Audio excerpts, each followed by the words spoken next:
and Paul's excellent adventure, a 4-year voyage while living on a cruise ship. Good evening, Lynn. It's kind of You didn't give me a cue to start. No. Good evening. Good evening. It's bedtime. It's bedtime. It's after dinner. We just got done with dinner for today, but we kind of wanted to. We got dinner 2 hours ago. Was it 2 hours ago? Yes. I think I ate too much though. Oh, I did. got to be careful with that. I don't know. No, I ate the Feels right like amount. I did anyway. But No, I ate the right anyway, we are outside in the bow of the ship, correct? Or is it the stern? Come on, the back of Miss the boat. Nautical. We're in the back We're of in the the boat. back of the boat. We're the bad kids. We're in the very farthest back of the boat. Yes, that's right. Yeah. Did you don't want that to fall over? No, we got a I little always bit thought of it was breeze a little out here. breeze, so. We're traveling. We've left the Panama Canal, and we wanted to kind of Yeah. recap everybody about the Panama Canal. And it's very That cool. was really, I did have some notes. I should have found those notes. it was I could do really that. pretty fascinating. It was very It was fascinating. not what I expected at all. Trivia question for you, Lynn.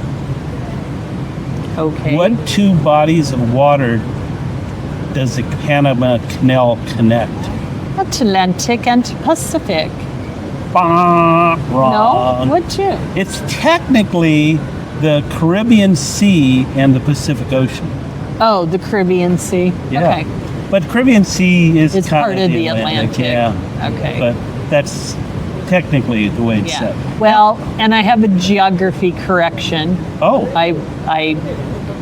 I must have had my map upside down. this is your El something. Salvador question? Yeah, Okay. yeah. We go to Costa Rica before we go to El Salvador. Yes, we're going to Costa Rica next. Yes. That's where we're heading Tomorrow. to. In the Yeah. morning, we'll be there. We're going to go to Anyway. Manuel Antonio Antonio National Forest yeah, Park and beach, and beach. which you're looking forward to, Top 25 beaches in the world. which is amazing. I didn't know that. We heard that in a lecture today, Yeah. so we'll learn. Anyway, back to the Panama Canal. Learned a lot. I always thought the Panama Canal worked on a principle of a bunch of water being pumped into the locks and the raises of ships, and then you go on and you pump more water in. There's almost no pumping that happens. There is no pumping that happens. Gravity. It's all gravity. And in between the locks where you come in from the Caribbean seaside to the locks that go out to the Pacific, which I guess is 3 locks or 4 locks. Three or but four. there's one lock that gets you the first stage up to a lake. And this giant lake that they created, man-made lake, is where all the water comes from that causes all the action of the ships being able to go up and down. And I guess it's kind of iffy during drought seasons, which is about every 5 to 7 years. Yep, He said. we had a narrator on the narrator. boat, a guide that spoke to everybody on the ship through the loudspeaker system. Very knowledgeable from the area. His name was Gus, and Gus, if you're watching, he did an incredible job. We learned so much. Learned more than we'd ever want to know about the Panama Canal. But it is fascinating, and we took some good videos, and we kind of wanted to show you some stuff. There's, first of all, on each end of the canal, there's a road bridge that crosses the canal that is just really beautiful. And this is what it looked like. It was a suspension type bridge. Now there's a bridge to the Americas, I guess they call it, that is a third bridge as you're getting closer to Panama City. Quite honestly, to me, it wasn't as impressive, but a lot of people really think it's an incredible. Centennial Bridge was Centennial Bridge, is that what it is? Was Okay. incredible though. Oh yes, it really was. So you go past the bridge and you get to your first lock. And what they do is the ship, as it gets closer to the center of that first lock, there are guys on the shore that throw these ropes up to the ship. And once the people in the ship, well, I should say even before that, there's like 25 linemen that get on the ship off of a pilot boat. And they have to take over. They literally take over your ship. Take over command, relinquish command from the captain to this new pilot. But all these linemen are in the little ports in the side of the ship. If you've ever been on a ship before, there's certain places where they actually, when they tie off to docks and so forth, that they actually go. And the guys on the shore throw these ropes up there that have weights on the end of them. The guys inside have to catch them, and then they tie the cables that are tied to these large mechanical devices called Mules, which were really fascinating. These are third generation since they started the canal in 1913. And the first set of mules that they ever built for the Panama Canal, one little piece of trivia, cost $18,000 per mule, which was a lot of money in the day, don't get me wrong. Right now, each mule costs $2.1 million, right? Isn't that amazing? But they're made out of Japan. These are Mitsubishi. GE made the first one. General Electric made the first one. Then Mitsubishi did the second generation and the third generation. So they're made in Japan. But it was amazing the power of these things. They don't actually pull the ship, though, I found. The ship is actually operating on its own power, and it'll travel once it goes from one lock to another. They just use the engines. The only thing the mules do is they're keeping it centered in the canal so that it naturally doesn't bump either sidewall. You remember the sidewalls? The sidewalls are 50 feet thick. Concrete. No rebar. They didn't have rebar when they built it. They had, and concrete was a new concept then, wasn't it? Didn't I hear it was the largest concrete project on Earth at that time? Yeah. It was a long process, 5-6 hours. Yeah, I think it was 6 hours long because a lot of the time you travel on the big lake, and it had become sunset by that time, so we actually had dinner on the back of the ship as you're going in this lake, and it's just beautiful mountains on one side and trees on the other. It was just really pretty. Because you really had both shores just not too far from you, so it was really beautiful. It was a great place to have dinner, I think. It was really pretty last night. So, but the locks, the first set that we did during the daytime, I think there were 3 sets of locks to get us up to the lake level, and then there were at least 2 other sets of locks to then take us down to the Pacific.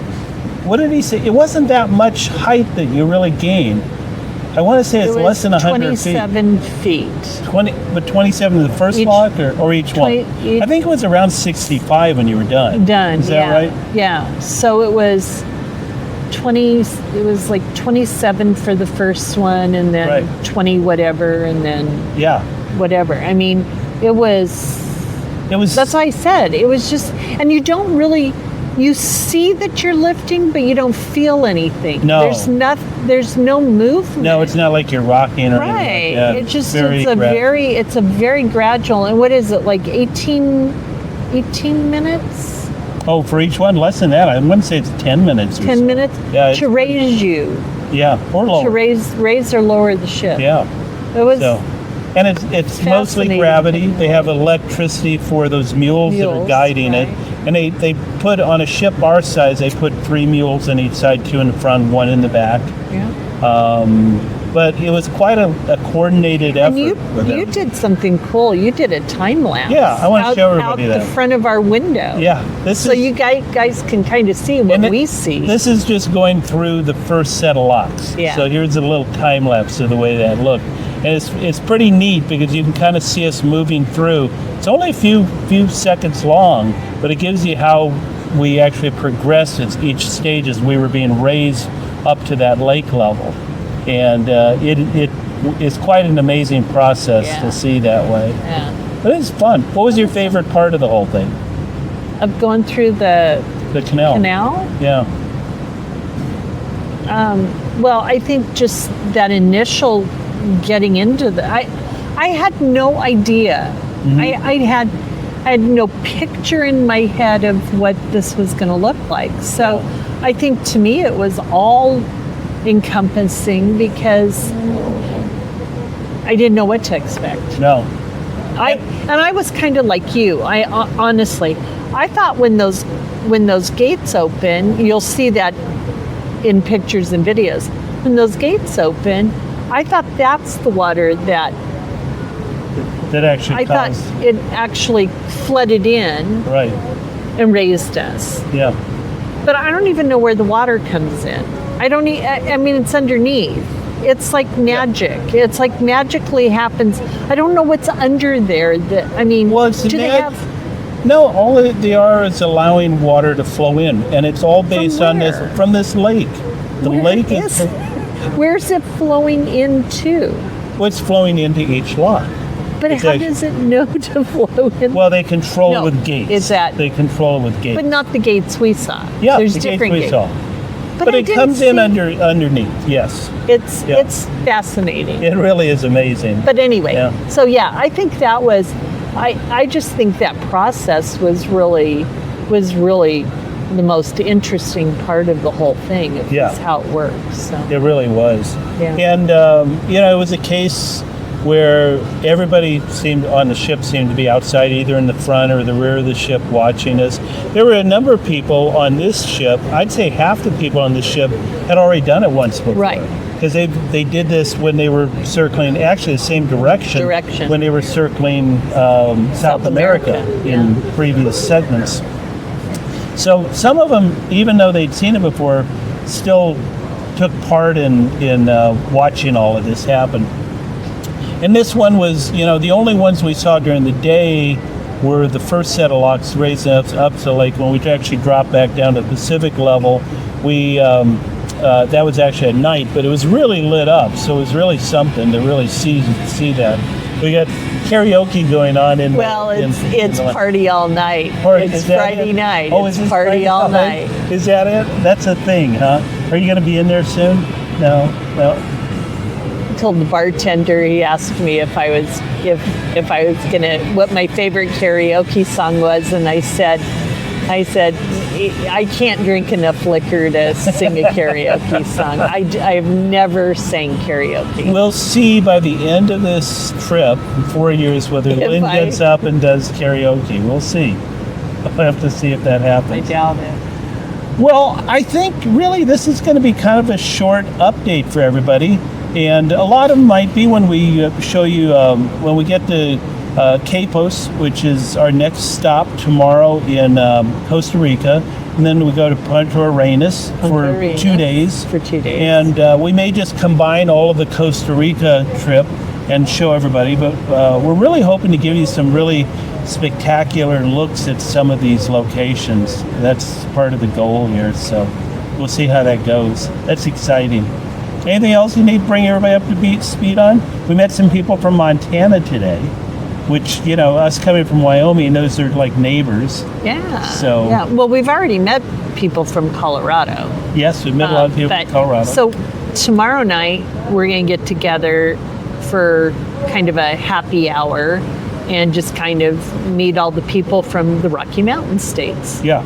So right before we go to a lecture that one of the pastors is doing, who spent a lot of time in Japan, and he's going to talk about Japan, which comes up late summer, early fall for us this year. Like August. And the exciting thing he's going to talk about is World's Fair, and we'll be able to bring all of you along with us to the World's Fair when we get to Japan this fall. So a lot of exciting stuff coming up. After Costa Rica, we have El Salvador, and then we go into Mexico, or am I missing one other country somewhere in there? No, that's right. That's about right. So, and then we'll have a number of days along the Mexican coast. Exciting. Then off to Hawaii after that. I haven't taken time to put the itinerary up for this segment. I want to do that. I need to get online. So that people can look and see what cities we're going to. Pop into Lynn and Paul's ExcellentAdventure.com when you get a chance. I've updated the blog on there, so that's actually up to date too for any of you that would rather read about the adventure rather than listen to us. So you can do that. Make sure if you're watching YouTube, tell your friends, share this if you can. Give us a thumbs up. If you're watching on Spotify or listening on Spotify, be sure to share it and be sure to make it a favorite so that you don't miss any episode. Be sure to subscribe.